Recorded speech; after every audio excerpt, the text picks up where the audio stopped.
Meus amados e meus queridos irmãos, nós estamos de volta para trazermos mais um comentário da nossa Escola Bíblica Dominical. Desta feita, lição de número 10, o capítulo que nós estamos estudando é o capítulo 4 da Carta aos Efésios. Lembrando que esse trimestre nós estamos estudando 3 cartas paulinas, começamos com Gálatas, as 6 primeiras lições. Agora estamos dando continuidade já na carta aos Efésios. Estamos já no capítulo 4, esse livro contém aí 6 capítulos, então por 6 lições elas vão ser direcionadas aí da carta aos Efésios. E a última lição desse trimestre é a carta de Filemon. Mas eu quero trazer um breve comentário com o intuito de sempre ajudar a professores, a alunos que gostam de ir mais inteirado para a Escola Bíblica Dominical, a diretores de EBDs e também superintendentes. Então você que está assistindo pela primeira vez os nossos vídeos, que não é inscrito e quiser nos ajudar, ser um parceiro desse canal, é se inscrever no canal, deixar um comentário, porque isso faz com que a gente chegue mais longe. Então, desde já eu já quero agradecer a todos os irmãos que sempre interagem com o canal, sempre estão deixando sugestões, e outros estão sempre parabenizando, e nós ficamos gratos por saber que os irmãos eles fazem uso dessa ferramenta e que estão levando alguma coisa daqui para a sua sala de aula. Então que Deus abençoe e continue abençoando a todos que sempre estão nos ajudando. Irmãos, a lição de número 10, ela tem por tema a unidade da fé e da igreja. É um tema bastante oportuno, é um tema que, na verdade, a gente precisa entender que ele é necessário para esses dias. Porque quando se trata de unidade, a gente vai perceber que é um problema que a igreja contemporânea está encontrando. Então, essa lição ela vai servir para muitos, em especial para o crescimento e elevo aí espiritual do povo de Deus. Nós sabemos que a igreja ela precisa entender acerca da sua unidade, como, vamos dizer, unidade na fé e ao mesmo tempo uma unidade que corresponda àquilo que a Bíblia fala. Porque muitas pessoas hoje têm conhecimento da unidade cristã, sim, tem, mas é um conhecimento, vamos dizer que básico, ou é um conhecimento que muito raso daquilo que o Senhor tem projetado para nós. Então essa lição de hoje, ela é muito importante, porque nós vamos explorar acerca da unidade.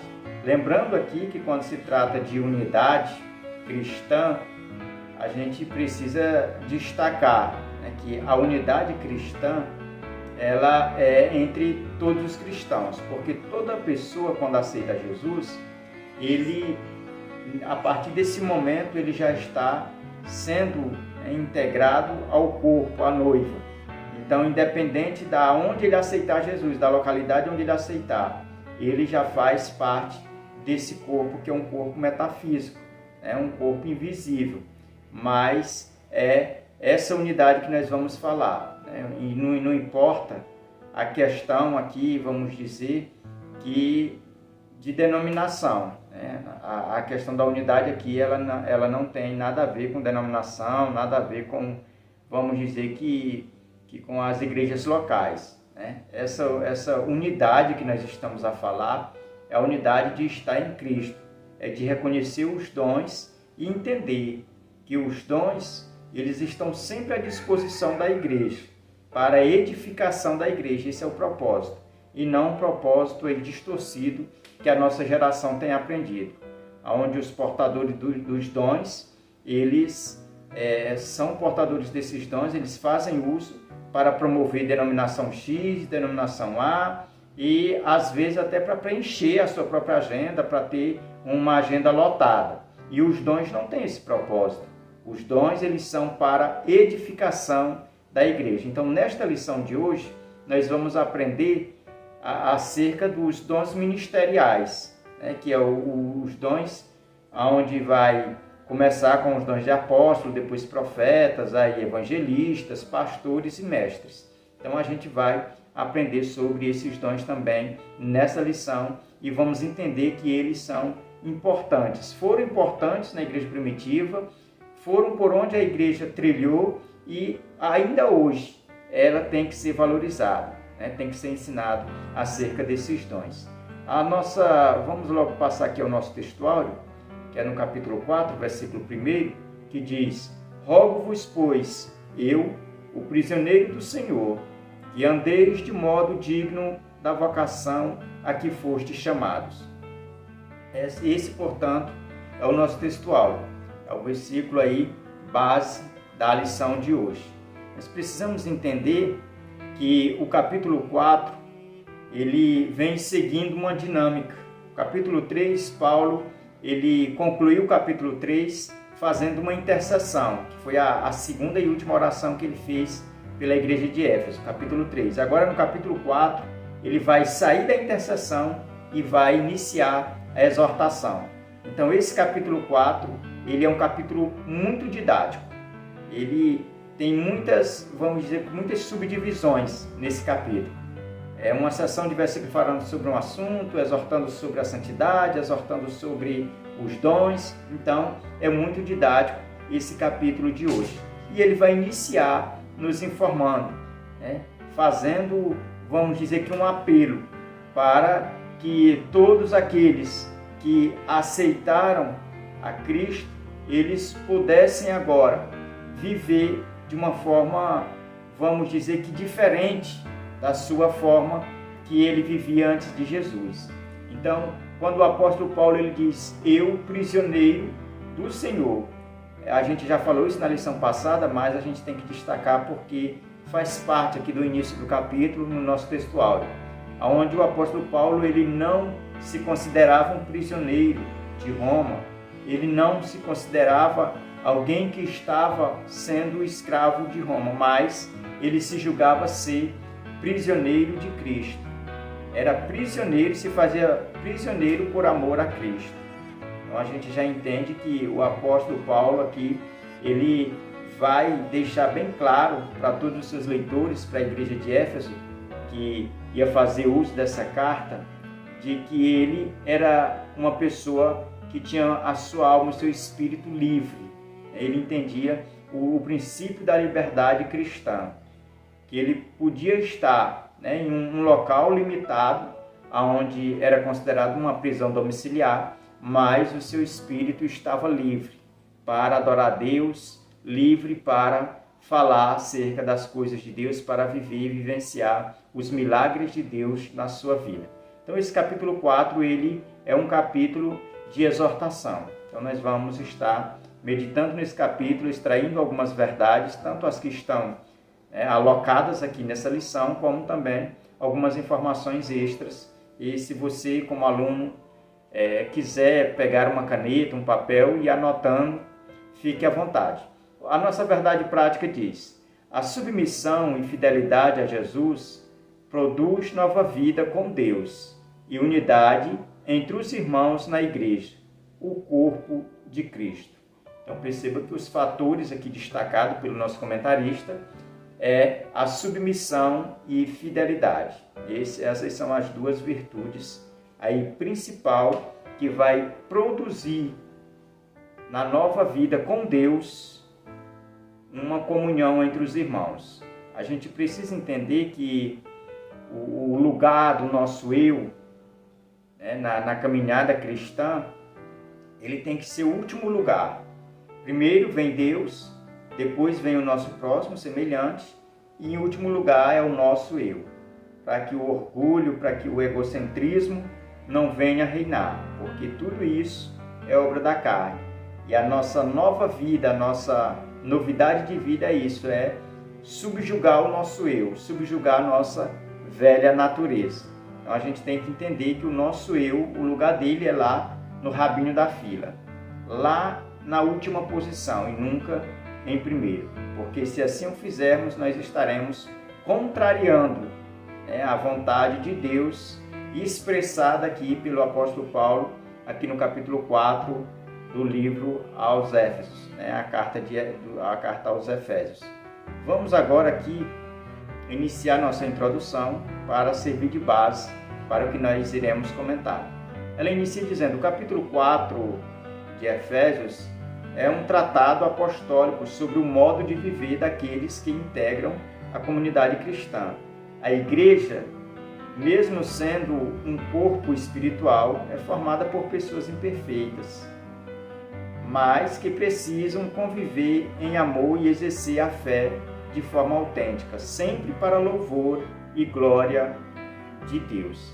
Então perceba que a nossa introdução, ela serve de base para todo o conteúdo da nossa lição, de todo o nosso comentário, dizendo que o corpo de Cristo, a noiva do Cordeiro, a igreja do arrebatamento, ela tem o seu corpo espiritual, é invisível, metafísico, não pode ser algo palpável, mas esse corpo ele é composto por membros, e esses membros somos nós, gentios, que ingressamos na fé cristã, aceitando a Cristo como Senhor e Salvador de nossas vidas, e o comentarista deixa claro que nós somos pessoas imperfeitas, cada uma veio de uma cultura diferente, veio de vamos dizer que tem uma natureza, e a gente precisa entender que tudo isso que a gente traz consigo, a gente precisa despir, desse velho homem, despir desses velhos costumes. E como é que a gente faz isso? É se abalizando na palavra de Deus, é olhando para a palavra de Deus e entendendo que ela nos instrui a termos uma mudança, a fazermos a diferença, a andarmos como pessoas nascidas de novo. Então, quando a gente entende esse princípio de que agora nós somos cristãos, temos imperfeições? Temos, mas nós temos que entender que nós estamos num processo onde Cristo está sendo esculpido em nós, onde Cristo está sendo, vamos dizer que aperfeiçoado na igreja. Então as pessoas, elas são imperfeitas, cada uma delas pode ter uma tendência, mas o amor e a união cristã tem que superar tudo isso, tem que estar acima de tudo isso. Então por isso que eu falei a princípio que o nosso eu, que é o causador das divisões, dos males, da falta de amor, da falta de afeto, então esse nosso eu, ele tem que ser colocado em último lugar. Ele tem que ser colocado lá no rabo da fila, para que não venha causar dano, não venha trazer divisão, não venha causar escândalo. Mas o nosso viver como igreja, como novas criaturas, como filhos de Deus, como herdeiros de Deus, é fazer a diferença, é vivermos para a glória de Deus em tudo. O primeiro ponto da nossa lição fala requisitos da unidade. Aqui nesse ponto a gente vai aprender que para que a unidade aconteça, ela tem alguns requisitos. E o primeiro requisito aqui que o nosso comentarista ele vai mostrar é o primeiro tópico. A unidade requer humildade.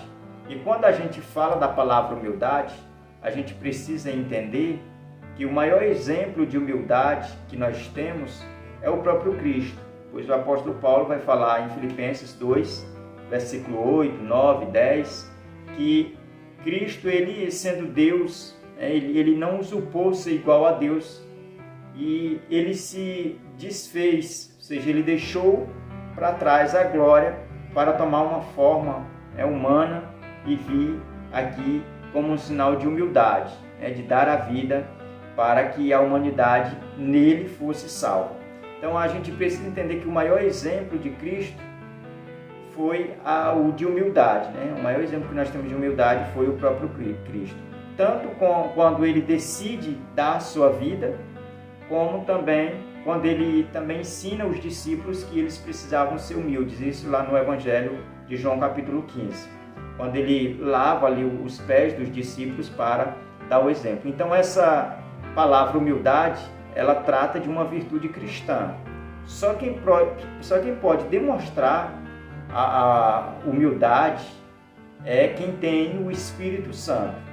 É o Espírito Santo que gera esse sentimento, esse desejo da pessoa se mostrar humilde.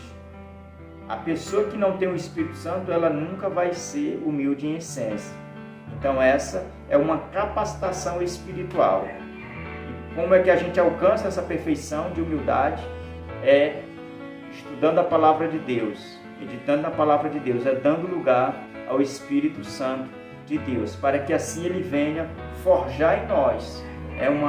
Vamos dizer que uma pessoa que tem uma vida cristã autêntica, íntegra, verdadeira, longe de qualquer coisa que venha trazer dúvida, mas algo que seja aí, vamos dizer que concreto, algo que o povo olhe e consiga ver que nós somos discípulos de Jesus. Então a nossa humildade, ela precisa ser demonstrada na nossa vida cristã, no nosso viver diário. Vamos agora ao segundo tópico. Aqui nós vamos ver o segundo requisito. O primeiro foi humildade, o segundo é mansidão, que é o segundo tópico. A unidade requer mansidão. Nesse segundo tópico, a gente precisa entender que a mansidão, ela é uma característica, uma virtude também cristã. E a gente estudando lá em Gálatas, quando a gente estudou, a gente viu que é uma das partes aí do fruto do Espírito, a mansidão, uma das virtudes.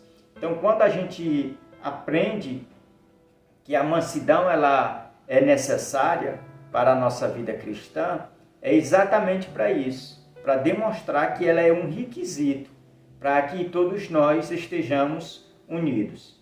Quando o apóstolo Paulo ele usa o exemplo do corpo, de um corpo, para dizer que nós cristãos, nós somos um corpo e membros diferentes, e ele fala que a mansidão ela é um requisito para essa unidade, a gente precisa exemplificar isso de uma forma muito simples. Quando a gente, por exemplo, mostra um membro, vamos dizer que um dedo da nossa mão, esse dedo ele nunca vai fazer nada para o seu bem em si, mas sempre para beneficiar todo o corpo. Assim também é um cristão. Um cristão, quando ele tem essa virtude, conhecida como mansidão, ele não está trabalhando para si mesmo, mas é para a união do corpo, para o bem total do corpo. Então nós como membros precisamos ter esse requisito da mansidão, precisamos ser mansos. Por quê? Porque nós temos o Espírito Santo. Nós somos aqui santuários de Deus. Nós somos famílias de Deus. Precisamos ter o Espírito Santo. E o Espírito Santo precisa gerar isso dentro de nós. Mas ele só vai gerar se nós dermos lugar. Por isso que essa lição, eu entendo que essa lição ela é necessária e urgente. Precisa ser ensinada nos nossos dias. Terceiro requisito da unidade cristã na igreja é longanimidade. Essa é uma outra virtude que é fruto do Espírito também. É gerado pelo Espírito Santo dentro de todo o crente espiritual. Ele entende que ele precisa ser alguém longânimo. O que é essa atitude de longanimidade? É uma pessoa que tem paciência, é uma paciência grande. Vamos dizer que para ela gastar essa paciência ou chegar em um estado de se irar, de contender com alguém, é quase que impossível, porque essa pessoa ela é longânima. E essa atribuição, essa virtude, ela não é natural, ela é também espiritual. É o Espírito Santo que vai trabalhando isso dentro de nós. Por quê? Porque é um requisito também para a unidade. Perceba que aonde não tem unidade, está faltando, é a ausência de mansidão, é a ausência de humildade, é a ausência de alguém que é longânimo. Então nós como cristãos precisamos entender aqui nesse primeiro ponto que esses três requisitos, eles são necessários na igreja local, necessário na família, necessário na sociedade. Então, quando nós entendermos que nós temos essas virtudes, nós vamos estar dizendo que nós somos uma igreja unida, uma igreja que trabalha sempre com o intuito de estar em Cristo, como um corpo. É um só corpo, uma só fé, uma só igreja, um só Espírito. Vamos agora para o nosso segundo ponto, que vai falar sobre provas da unidade. Aqui, o primeiro ponto a gente aprendeu qual eram os requisitos para chegar nesse nível. Aqui o comentarista ele já vai falar, ainda já do versículo 4 até o 6, com base de alguém que já está nesse nível, já alcançou o nível. Agora já vai ser os frutos, as evidências de que essa igreja ela tem unidade. E aqui nós vamos ver as provas. A primeira prova é o primeiro tópico, um só corpo e um só Espírito. Esse é o primeiro tópico onde a gente tem que entender que a igreja ela é um só corpo. Ou seja, não tem dois corpos, só tem um corpo, só tem um Espírito. Então, quando a gente fala que só tem um corpo, a gente tem que entender que é muitos membros, mas a ordem parte só de um corpo. Ou seja, Cristo ele vem buscar a sua noiva e essa noiva ela está com um só corpo. Quando a gente entende que a igreja ela é una, a gente está dando a ideia de que ela está em unidade. Ela é algo que não pode mais ser indivisível, ou seja, não pode mais ser dividido, não pode mais ser separado, ter partes. Ela é um só corpo, aonde Cristo é o cabeça, aonde Cristo ele derramou ou deixou como selo de redenção o seu Espírito, que é o Espírito Santo que dá força motivadora a esse corpo.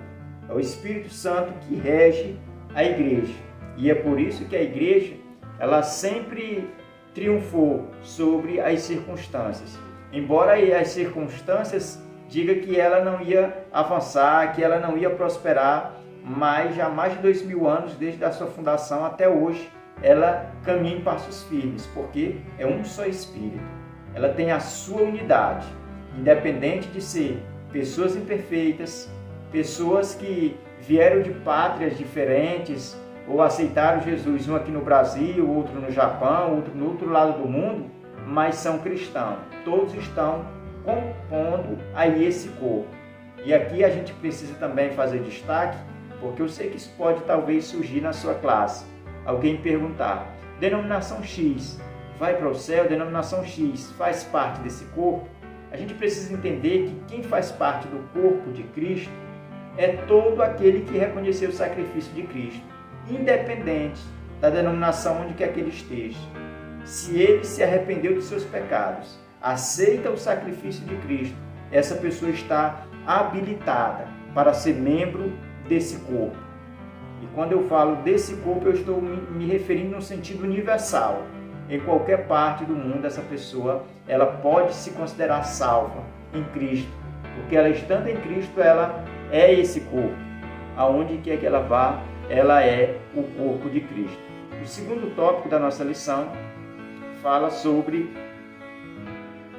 um só Senhor, uma só fé.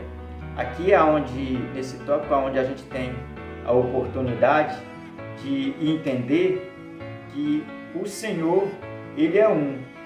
Aqui é onde cai por terra todas aquelas dúvidas, onde as pessoas acham que só quem é digno de professar que é cristão, seguidor de Jesus, é quem tem uma carteirinha de membro de uma denominação X e frequenta a igreja X. Aqui a gente entende que isso não tem nada a ver com a salvação, isso não tem nada a ver com a igreja, o corpo universal, a noiva do Cordeiro. É porque isso aí é só organização humana. Aqui a gente está falando de um corpo espiritual, aonde vai sair muitas pessoas de muitas denominações para serem aí arrebatadas, porque a esperança de muitos é essa, é de ser arrebatado, de ir ao encontro do Senhor nos ares. E o que vai levar não é denominação, não é instituições organizacionadas por homens, mas é o Espírito Santo de Deus. Esse que habita dentro de cada crente é que vai fazer vamos dizer que essa preparação dentro do crente, vai dessa certeza, que vai testificar dentro do crente que ele faz parte desse corpo, que ele é membro desse corpo. Então, nesse segundo tópico aqui, do segundo ponto, a gente entende que há um só Senhor, uma só fé.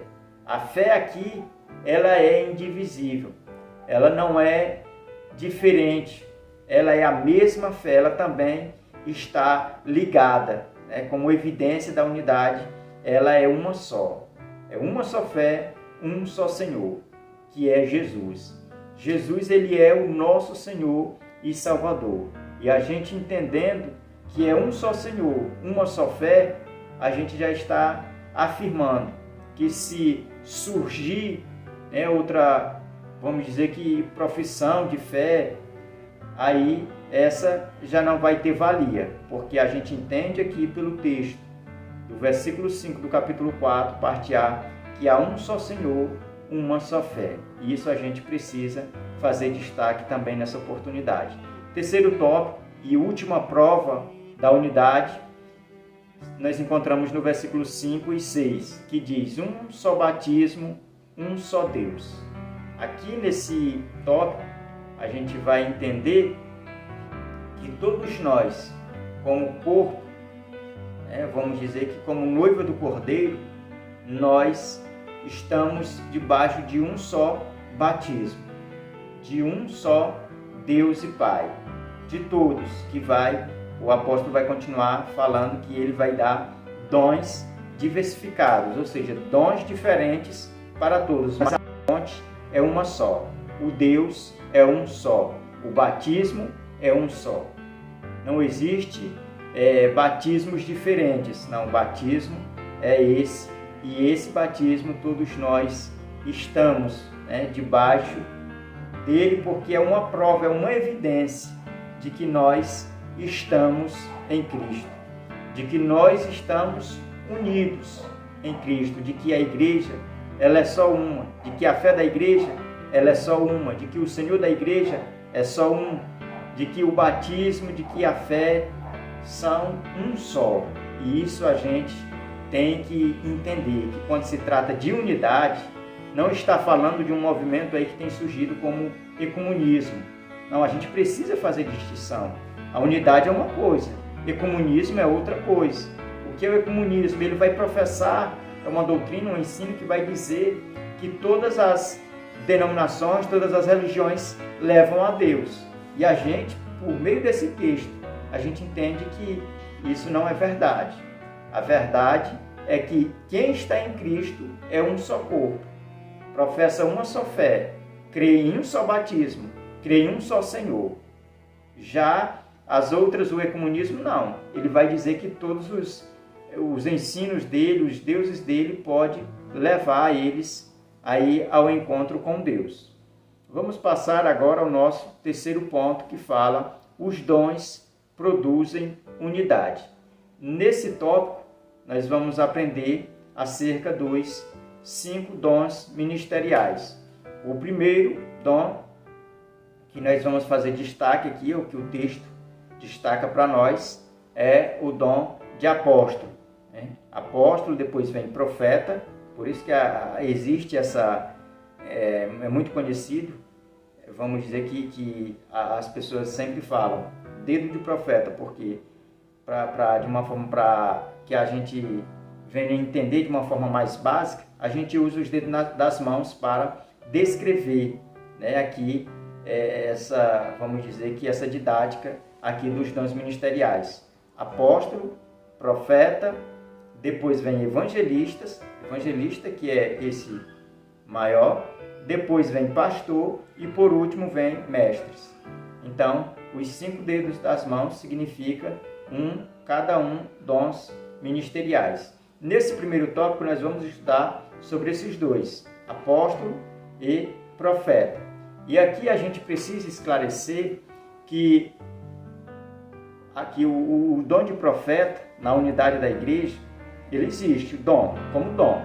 Não existe o ministério em si, como muitas denominações por aí afora saem propagando, dizendo que existe apóstolo X, profeta X. Não, existe o dom, né? Não é no sentido, vamos dizer que, no sentido original, a palavra aqui, apóstolo e profeta, mas é num sentido espiritual. O profeta hoje de Deus, o profeta hoje conhecido, é aquele que tem essa capacidade, né, de pegar Deus e levar ao homem. Isso por meio de quê? Não das revelações pessoais, mas da Bíblia Sagrada.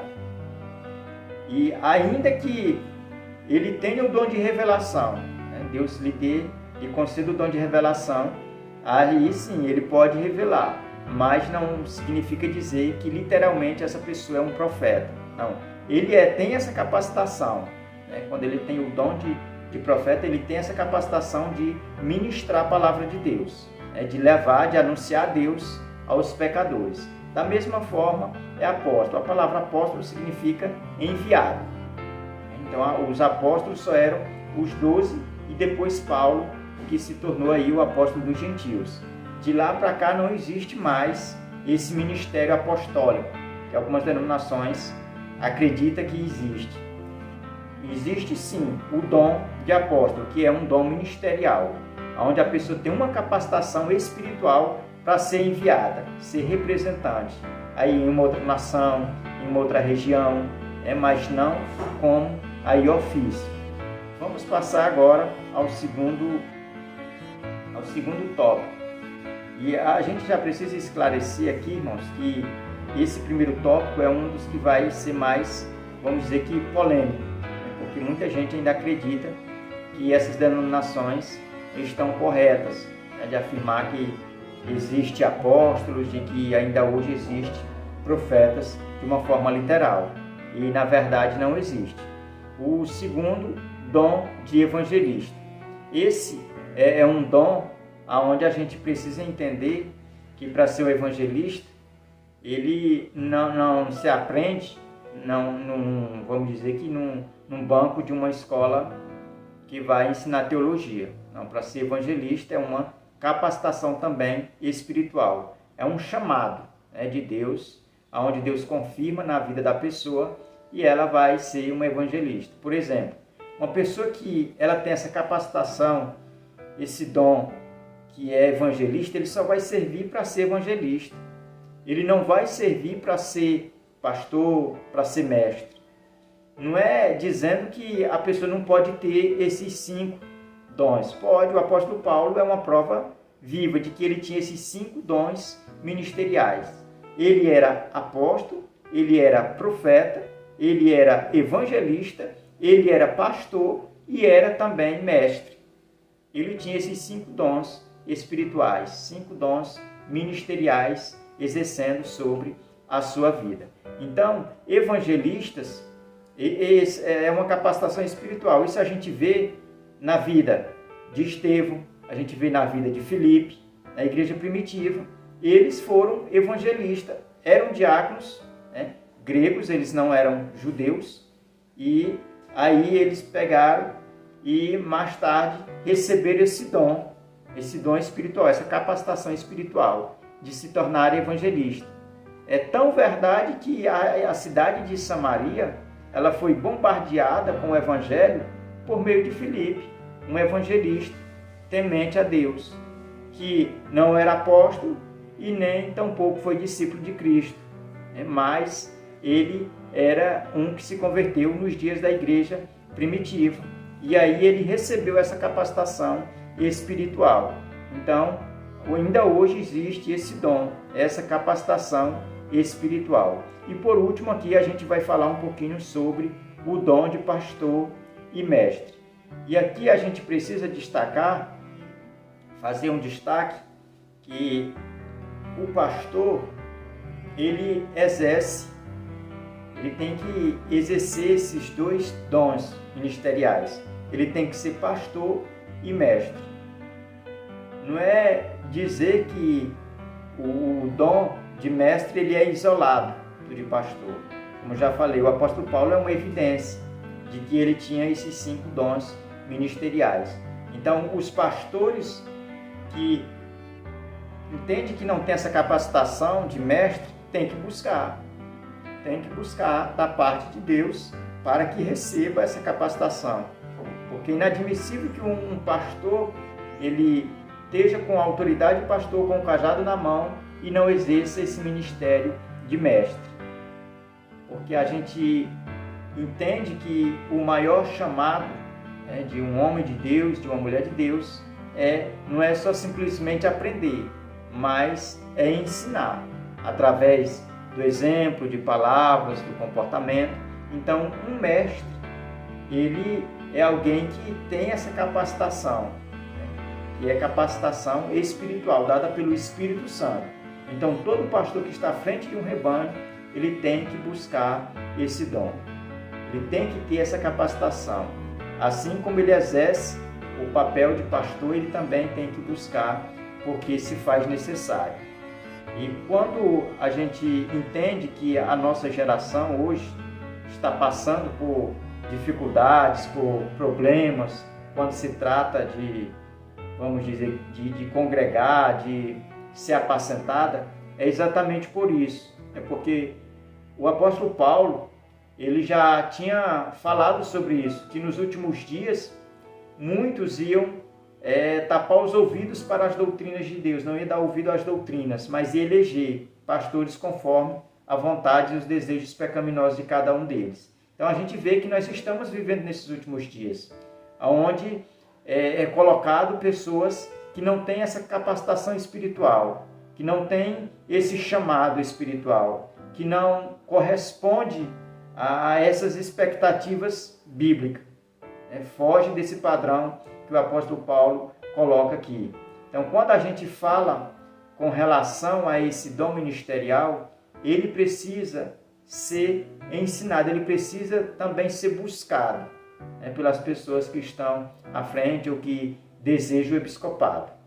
Porque quem assim o deseja faz bem para si e também para aqueles que vão lhe ouvir. Então, quando a gente fala sobre os dons de pastor e o dom de mestre, ele foi necessário na igreja primitiva, por isso a igreja cresceu com muita rapidez e se faz necessário nos nossos dias, porque a Bíblia vai dizer que nós vamos pecar por falta de conhecimento, que a ignorância, a falta de conhecimento nos leva ao erro, nos leva a pecar contra Deus. Então, por isso que se faz necessário esses dons ser valorizados pela igreja. Nós precisamos valorizar o dom de apóstolo, o dom de profeta, o dom de evangelista, o dom de pastor e também o dom de mestre. Nós não temos motivo para, vamos dizer, que lançar para longe de nós esses dons. Não, nós temos que abraçar, nós temos que valorizar e entender que todos esses dons só têm um propósito: é edificação do corpo de Cristo, edificação da igreja, é crescimento da igreja, é tornar a igreja unida. Então, por isso que Deus colocou esses dons ministeriais para a igreja, para que a igreja ela entendesse que ela é só uma, que ela é unida, que ela precisa entender, precisa valorizar essa união.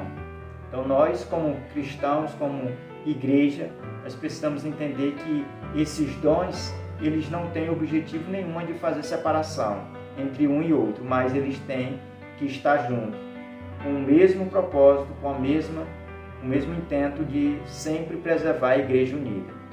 Então nós vamos passar agora a nossa aplicação pessoal, que diz: a lição prática da unidade é que cada membro do corpo de Cristo deve assumir sua função, oferecendo o melhor de si para o crescimento da obra do Senhor e a comunhão dos santos.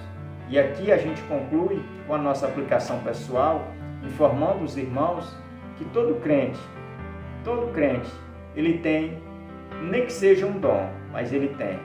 Não existe crente sem dom.